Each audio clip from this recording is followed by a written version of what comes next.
जय श्री कृष्णा, जय श्रीमन नारायण। दोस्तों, आज आप सुनेंगे श्रीमद् भागवत महापुराण कथा 10वें स्कंद उत्तरार्ध का 67वां अध्याय। इस अध्याय में आज आप सुनेंगे द्विविध का उद्धार। राजा परीक्षित ने पूछा, भगवान बलराम जी सर्वशक्तिमान एवं सृष्टि प्रलय की सीमा से परे अनंत है। उनका स्वरूप गुण लीला आदि मन बुद्धि और वाणी के विषय नहीं है। उनकी एक एक लीला लोक मर्यादा से विलक्षण है, अलौकिक है। उन्होंने और जो कुछ अद्भुत कर्म किए हो उन्हें मैं फिर सुनना चाहता हूँ। श्री सुखदेव जी कहते हैं, परीक्षित, द्विविध नाम का एक वानर था। वह भौमासुर का सखा, सुग्रीव का मंत्री और महेंद्र का शक्तिशाली भाई था। जब उसने सुना कि श्री कृष्ण ने भौमासुर को मार डाला, तब वह अपने मित्र की मित्रता के ऋण से उऋण होने के लिए राष्ट्र विप्लव करने पर उतारू हो गया। वह वानर बड़े बड़े नगरों, गांवों, खानों और अहिरों की बस्तियों में आग लगाकर उन्हें जलाने लगा। कभी वह बड़े बड़े पहाड़ों को उखाड़कर उनसे प्रांत के प्रांत चकनाचूर कर देता और विशेष करके ऐसा काम वह अनर्थ देश में ही करता था, क्योंकि उसके मित्र को मारने वाले भगवान श्री कृष्ण उसी देश में निवास करते थे। द्विविध वानर में 10,000 हाथियों का बल था तथा कभी कभी वह दुष्ट समुद्र में खड़ा हो जाता और हाथों से इतना जल उछालता कि समुद्र तट के देश डूब जाते। वह दुष्ट बड़े बड़े ऋषि मुनियों के आश्रमों की सुंदर सुंदर लता वनस्पतियों को तोड़ मरोड़ चौपट कर देता और उनके यज्ञ संबंधी अग्नि कुंडों में मल मूत्र डालकर अग्नियों को दूषित कर देता। जैसे भृंगी नाम का कीड़ा दूसरे कीड़ों को ले जाकर अपने बिल में बंद कर देता है, वैसे ही मंदोन्मत्त वानर स्त्रियों और पुरुषों को ले जाकर पहाड़ों की घाटियों तथा गुफाओं में डाल देता।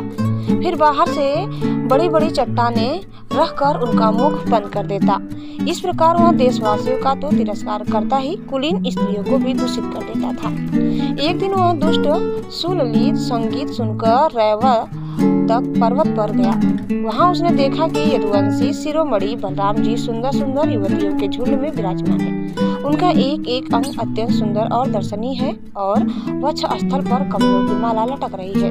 वे मधुपान करके मधुर संगीत गा रहे थे और उनके नेत्र आनंद उन्माद से विफल हो रहे थे। उनका शरीर इस प्रकार शोभायमान हो रहा था मानो कोई मदमस्त गजराज हो। वह दुष्ट वानर वृक्षों की शाखाओं पर चढ़ जाता और उन्हें झकझोर देता। कभी स्त्रियों के सामने आकर किलगारे भी मारने लगता। युवती स्त्रियां स्वभाव से ही चंचल और हास परिहास में रुचि रखने वाली होती हैं। बलराम जी की स्त्रियां उस बानर की ढिठाई देखकर हंसने लगी। अब वह बानर भगवान बलराम जी के सामने ही उन स्त्रियों की अवहेलना करने लगा।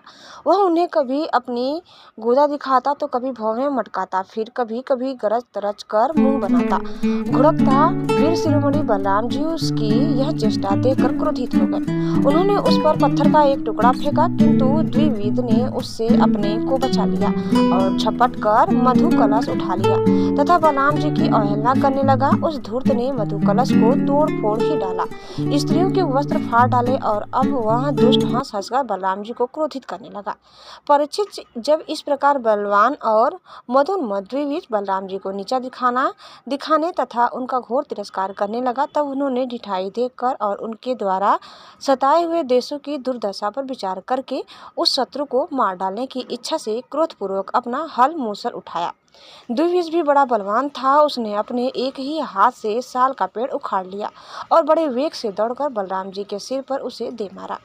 भगवान बलराम पर्वत की तरह अविचल खड़े रहे। उन्होंने अपने हाथ से उस वृक्ष को सिर पर गिरते गिरते पकड़ लिया और अपने सुनंद नामक मूसल से उस पर प्रहार किया।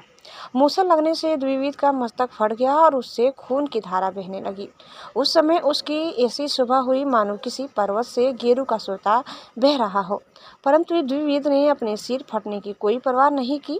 उसने कुपित होकर एक दूसरा वृक्ष उखाड़ा, उसे झाड़ झुड़कर बिना पत्ते का कर दिया और फिर उससे बलराम जी पर बड़े जोर का प्रहार किया।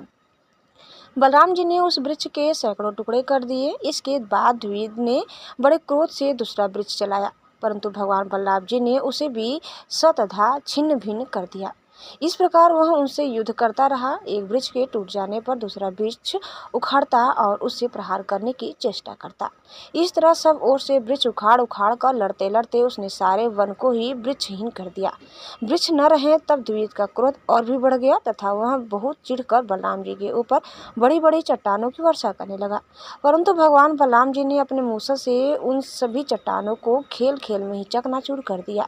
अंत में कपिराज द्विविद अपनी ताड़ के समान लंबी बाहों से घुसा बांधकर बलराम जी की ओर झपटा और पास जाकर उसने उनकी छाती पर प्रहार किया। अब यदुवंशी शिरोमणि बलराम जी ने हल और मूसल अलग रख दिए तथा क्रुद्ध होकर दोनों हाथों से उसके जत्रीय स्थान यानी हसली पर प्रहार किया। इससे वह वानर खून उगलता हुआ धरती पर गिर पड़ा। परीक्षित, आंधी आने पर जैसे जल में डोंगी डगमगाने लगती है वैसे ही उसके गिरने से बड़े बड़े वृक्षों और चोटियों के साथ सारा पर्वत हिल गया। आकाश में देवता लोग जय जय, सिद्ध लोग नमो नमः और बड़े बड़े ऋषि मुनि साधु साधु के नारे लगाने और बलराम जी पर फूलों की वर्षा करने लगे। परीक्षित, द्विविद ने जगत में बड़ा उपद्रव मचा रखा था, अतः भगवान बलराम जी ने उसे इस प्रकार मार डाला और फिर वे द्वारकापुरी में लौट आए। उस समय सभी पुरजन परिजन भगवान बलराम की प्रशंसा कर रहे थे। तो दोस्तों, इस प्रकार कथा यहीं समाप्त करते हैं। उम्मीद करते हैं कि आपको हमारी आज की कथा जरूर पसंद आई होगी। कैसी लगी कमेंट करके बताइए। चैनल में नए हैं तो प्लीज़ लाइक, शेयर और सब्सक्राइब करना न भूलें। धन्यवाद। जय श्री कृष्णा, जय श्री मन्नारायण। एक बार प्रेम से बोलिए श्री बांके बिहारी लाल की जय।